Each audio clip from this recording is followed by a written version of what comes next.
Peristiwa tersebut merupakan fenomena alami yang mewakili sifat cahaya, yaitu merambat lurus. Peristiwa tersebut menunjukkan bahwa cahaya dari sinar matahari merambat lurus menerobos masuk melalui celah-celah ventilasi. Berkas cahaya yang masuk terlihat lurus dalam artian tidak bengkok.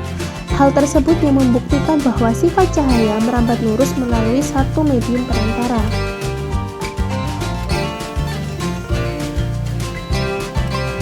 Langkah pertama, siapkan cermin datar dengan posisi berdiri. Kedua, siapkan potongan kertas di samping cermin datar hingga membentuk siku-siku. Langkah yang ketiga, letakkan senter hingga membentuk sudut.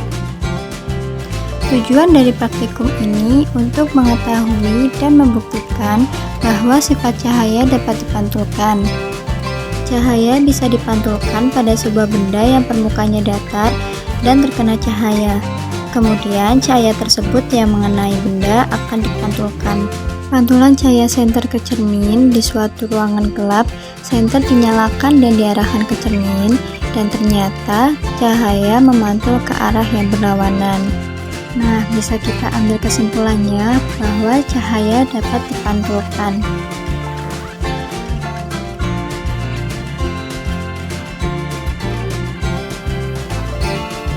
Baik, di sini saya akan mempraktikkan dan membuktikan sifat-sifat cahaya menembus benda bening. Untuk alat dan bahan yang saya gunakan, saya menyiapkan senter. Kemudian saya menyiapkan gelas bening yang berisi air putih. Kemudian ada gelas bening yang berisi kopi hitam. Baik, untuk praktek yang pertama, saya akan praktek menggunakan gelas bening yang berisi air. Langsung saja kita siapkan senter.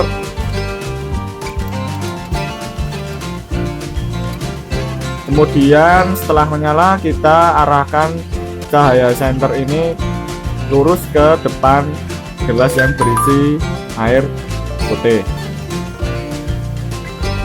Terlihat jika cahaya disorotkan ke gelas yang berisi air putih, maka cahaya akan tembus.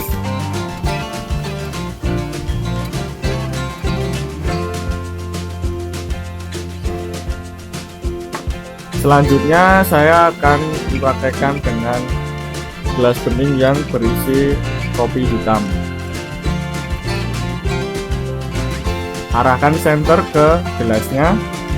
Kemudian terlihat cahaya tidak menembus pada gelas yang berisi kopi hitam. Terlihat jelas ya teman-teman. Berbeda dengan gelas yang berisi dengan air putih.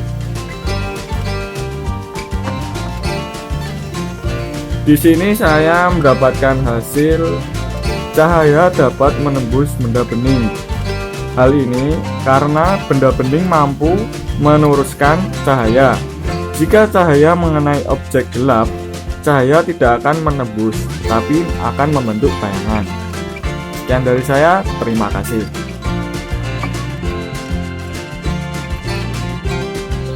Alat dan bahan yang diperlukan adalah air, gelas plastik, serta sedotan. Pertama-tama, kita tuangkan air ke dalam gelas plastik sebanyak setengah dari gelas plastik.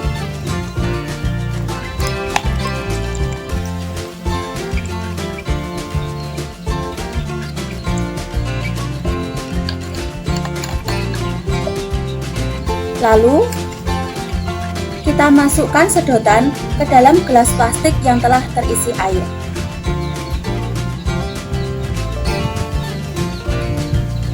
Kemudian, apa yang terjadi pada sedotan? Sedotan terlihat bengkok.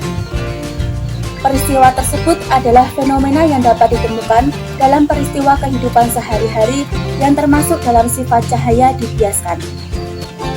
Sedotan yang dimasukkan ke dalam sebagian air terlihat bengkok karena terjadi pembiasan antara air dan cahaya, sehingga menyebabkan sedotan terlihat bengkok ketika dilihat dari samping.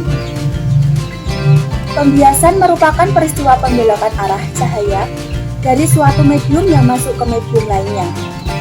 Ketika cahaya melewati dua buah medium dengan kerapatan optik yang berbeda, maka cahaya akan dibelokkan atau dibiaskan.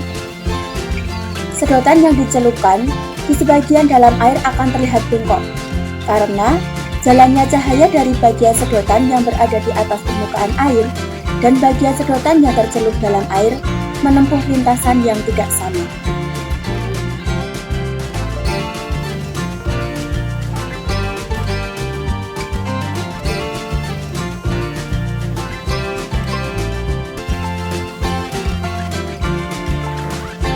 Peristiwa tersebut merupakan fenomena alami yang mewakili sifat cahaya, yaitu dapat diuraikan. Cahaya matahari sebenarnya berwarna putih. Cahaya putih matahari saat mengenai kaca dan air dalam akuarium akan mengalami penguraian menjadi berbagai warna cahaya. Hal tersebut yang membuat terciptanya warna pelangi.